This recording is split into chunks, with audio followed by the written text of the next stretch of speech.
Warangal Christian society ఆధ్వర్యంలో supreme court ఇచ్చిన క్రిస్టియన్లకు SC reservation వర్తించదు అనే అంశంపై సంఘ పాస్టర్గా నిరసనలు తెలియజేస్తూ దాన్ని వరంగల్ క్రిస్టియన్ సొసైటీ తీవ్రంగా ఖండిస్తోంది. బుధవారం రోజున కల్వరి ఫేక్ హోమ్ పోచమ్మ మైదానం నందు సంఘ కాపర్ల సదస్సు జరిగింది. ఇట్టి సదస్సులో వరంగల్ క్రిస్టియన్ సొసైటీ అభివృద్ధి కార్యక్రమాల గురించి మాట్లాడుతూ వాక్య సందేశం రెవరెండ్ సాల్మన్ రాజు గారు ఆర్గనైజింగ్ సెక్రటరీ అందించారు. సంఘ కాపర్లు ఏ విధంగా ఉండాలి, రాబోయే సమస్యలపై ఏ విధంగా స్పందించాలి, దేవుని పరిచర్య ఏ విధంగా చేయాలి, దేవుడు ఎవరిని పిలిచాడు, ఆ పిలుపుకు ఏ విధంగా లోబడి ఉన్నామో ఆ విషయాలను తెలియజేశారు. ఇట్టి కార్యక్రమానికి అధ్యక్షులుగా రెవరెండ్ గంధం అరుణ్ జేమ్స్ గారు ఉండి నడిపించారు. ఇట్టి కార్యక్రమానికి ముఖ్య అతిథులుగా బోడా డిన్నా మాజీ కార్పొరేటర్ గారు పుల్ల శ్రీనివాస్, ప్రొఫెసర్ గారు కాకతీయ యూనివర్సిటీ పేర్ల కుమార్ గారు, క్రైస్తవ ఐక్యవేదిక ఫౌండర్ గారు అశోక్ పాల్ గారు, మందకుమార్ గారు ఇట్టి కార్యక్రమంలో పాల్గొని అమూల్యమైన సందేశాలను అందించారు. వందన సమర్పణ రెవరెండ్ ఎంఎస్ రాజు గారు, జనరల్ సెక్రటరీ గారు వచ్చిన వారందరికీ శుభములు తెలియజేస్తూ వందనాలు తెలియజేశారు. ఈ కార్యక్రమంలో గాబ్రియల్ పాల్ గారు, సాల్మన్ రాజు గారు, ఇసంపల్లి అబ్రహం గౌరవ అధ్యక్షులు అందరికీ భోజనాలు ఏర్పాటు చేశారు. నలిగింటి విల్సన్ గారు కూడా పాల్గొన్నారు. అధ్యక్షునిగా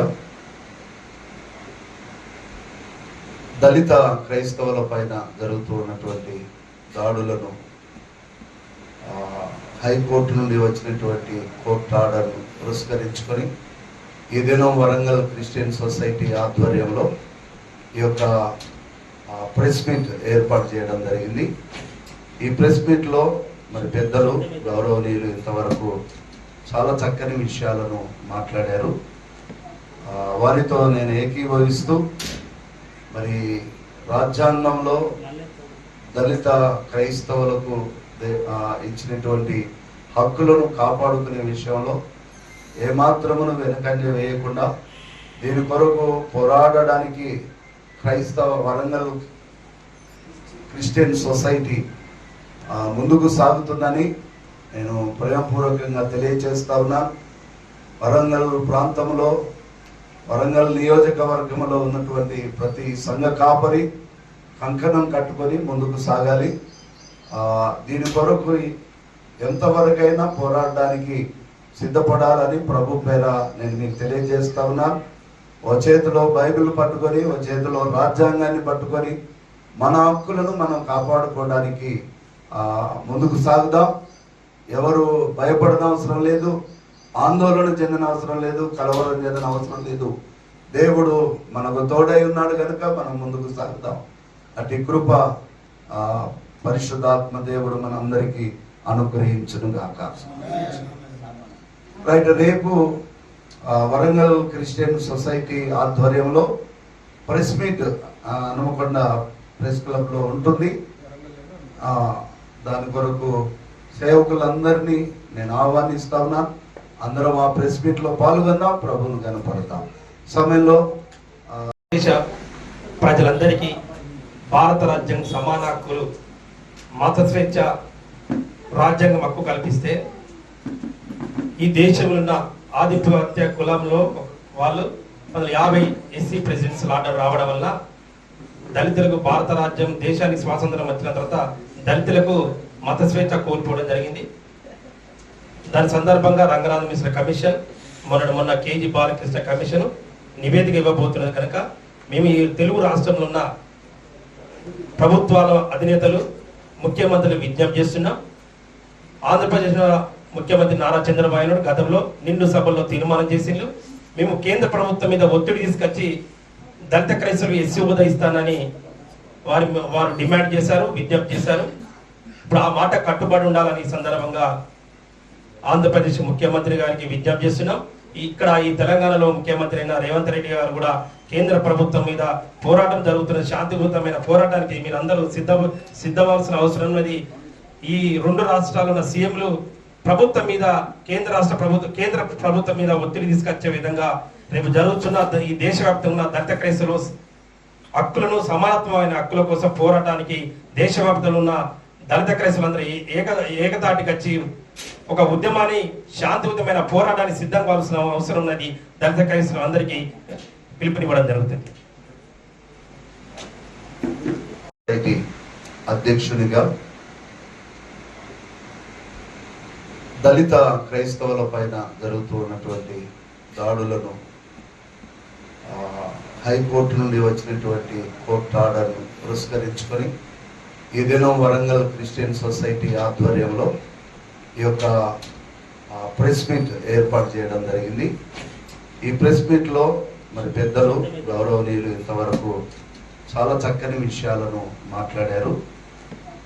వారితో నేను ఏకీభవిస్తూ మరి రాజ్యాంగంలో దళిత క్రైస్తవులకు ఇచ్చినటువంటి హక్కులను కాపాడుకునే విషయంలో ఏమాత్రమును వెనుకంజ వేయకుండా దీని కొరకు పోరాడడానికి వరంగల్ క్రిస్టియన్ సొసైటీ ముందుకు సాగుతుందని నేను ప్రేమపూర్వకంగా తెలియజేస్తా ఉన్నాను.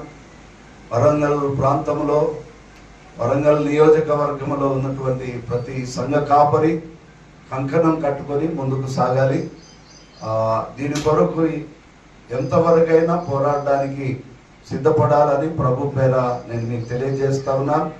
ఓ చేతిలో బైబిల్ పట్టుకొని ఓ చేతిలో రాజ్యాంగాన్ని పట్టుకొని మన హక్కులను మనం కాపాడుకోవడానికి ముందుకు సాగుదాం. ఎవరు భయపడన అవసరం లేదు, ఆందోళన చెందిన అవసరం లేదు, కలవరం చెందిన అవసరం లేదు. దేవుడు మనకు తోడై ఉన్నాడు కనుక మనం ముందుకు సాగుదాం. అటు కృప పరిశుద్ధాత్మ దేవుడు మనందరికీ అనుగ్రహించును గాక. రైట్, రేపు వరంగల్ క్రిస్టియన్ సొసైటీ ఆధ్వర్యంలో press meet Hanamkonda press club లో ఉంటుంది. దాని కొరకు సేవకులందరినీ నేను ఆహ్వానిస్తా ఉన్నాను. అందరం ఆ ప్రెస్ మీట్ లో పాల్గొందాం, ప్రభువును కనపడతాం. సమయంలో దేశ ప్రజలందరికీ భారత రాజ్యాంగం సమాన హక్కులు, మత స్వేచ్ఛ రాజ్యాంగం హక్కు కల్పిస్తే ఈ దేశంలో ఉన్న ఆధిపత్య కులంలో వాళ్ళు 50 ఎస్సీ ప్రెసిడెన్షియల్ ఆర్డర్ రావడం వల్ల దళితులకు భారత రాజ్యం దేశానికి స్వాతంత్రం వచ్చిన తర్వాత దళితులకు మత స్వేచ్ఛ కోల్పోవడం జరిగింది. దాని సందర్భంగా రంగనాథ్ మిశ్ర కమిషన్ మొన్న కేజీ బాలకృష్ణ కమిషన్ నివేదిక ఇవ్వబోతున్నది కనుక మేము ఈ తెలుగు రాష్ట్రంలో ఉన్న ప్రభుత్వాల అధినేతలు ముఖ్యమంత్రులు విజ్ఞప్తి చేస్తున్నాం. ఆంధ్రప్రదేశ్ ముఖ్యమంత్రి నారా చంద్రబాబు నాయుడు గతంలో నిండు సభల్లో తీర్మానం చేసిండ్రు. మేము కేంద్ర ప్రభుత్వం మీద ఒత్తిడి తీసుకొచ్చి దళిత క్రైస్తవులు ఎస్సీ హోదా ఇస్తానని వారు డిమాండ్ చేశారు, విజ్ఞప్తి చేశారు. ఇప్పుడు ఆ మాట కట్టుబడి ఉండాలని ఈ సందర్భంగా ఆంధ్రప్రదేశ్ ముఖ్యమంత్రి గారికి విజ్ఞప్తి చేస్తున్నాం. ఇక్కడ ఈ తెలంగాణలో ముఖ్యమంత్రి అయిన రేవంత్ రెడ్డి గారు కూడా కేంద్ర ప్రభుత్వం మీద పోరాటం జరుగుతున్న శాంతియుతమైన పోరాటానికి మీరందరూ సిద్ధమవలసిన అవసరం ఉన్నది. ఈ 2 రాష్ట్రాలు ఉన్న సీఎంలు ప్రభుత్వం మీద కేంద్ర ప్రభుత్వం మీద ఒత్తిడి తీసుకొచ్చే విధంగా రేపు జరుగుతున్న ఈ దేశవ్యాప్తంగా ఉన్న దళిత క్రైస్తవులు హక్కులను, సమానత్వమైన హక్కుల కోసం పోరాటానికి దేశవ్యాప్తంగా ఉన్న దళిత క్రైస్తవులందరూ ఏకతాటికి వచ్చి ఒక ఉద్యమాన్ని, శాంతియుతమైన పోరాటాన్ని సిద్ధం కావాల్సిన అవసరం ఉన్నది. దళిత క్రైస్తవులందరికీ పిలుపునివ్వడం జరుగుతుంది. కూడా మనకు వస్తున్నాయి. ఆ సంఖ్యలను తెంచే సమయం 2026లో మనకు వచ్చింది. కాబట్టి మీరందరూ కూడా ముందుకు కొనసాగాలి. ఆనాడు మోషే నాయకత్వంలో నడిచిన నాయకత్వం అన్నగారు చెప్పినట్టుగా మందకృష్ణ గారి నాయకత్వం 2026లో మన ముందుంటది.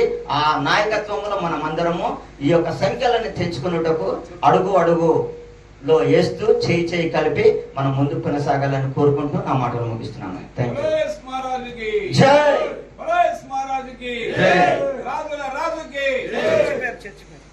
ఈ సమయంలో మంద కృష్ణన్న గారు మీరందరి మోసం ఇప్పుడు ఈ అక్షరం రాని భయంతో బలికిపోతున్న మన సంఘస్థులకు మీరే మోసగా నాయకత్వం వహించి వాళ్ళని బానిసత్వం కలిగి బయటికి తీసుకురావాలి. హిందూ మతం అనే బానిసత్వం నుండి వాళ్ళని ఎప్పుడైతే మీరు బయటికి తీసుకొస్తారో అప్పుడు అనేక మంది విశ్వాసులు మన మధ్యకి రావడానికి సిద్ధంగా ఉన్నారు. భారతదేశ జనాభా లెక్కలు చూస్తే దాదాపు ఇంతకుముందు నిన్న చెప్పి 40 కోట్ల మంది.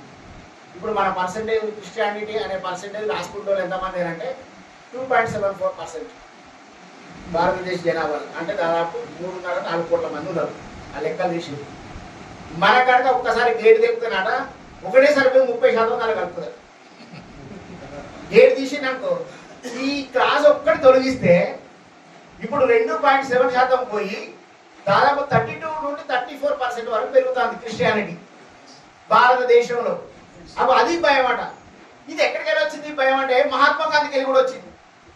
మహాత్మా గాంధీ అరే బాబు మమ్మల్ని బతకనీరా అంటే బాబు బ్రిటిష్ వాళ్ళు అందరికీ పేరు పేరున ఉద్యమాభివందనాలు తెలుపుతూ, మొన్న జరిగిన సుప్రీంకోర్టు ఇచ్చిన తీర్పును ఇటు భారత ప్రభుత్వం పాటు రాష్ట్ర ప్రభుత్వం సవాల్ చేసి 43 కోట్ల దేశంలో ఉన్న 43 కోట్ల దళిత క్రైస్తవుల పక్షాన నిలబడాలని మాన్యశ్రీ మందకృష్ణ మాది గారి ప్రెస్ మీట్ ద్వారా అటు దేశంతో 2 రాష్ట్రాలతో న్యాయం నిజమే అని తెలుసుకొని ఆర్టికల్ 14, 15, 25ని మనం రక్షించాలి. బాబాసాహెబ్ అంబేద్కర్ ఇచ్చిన రాజ్యాంగానికి వ్యతిరేకంగా తీర్మానాలు వస్తున్నాయి.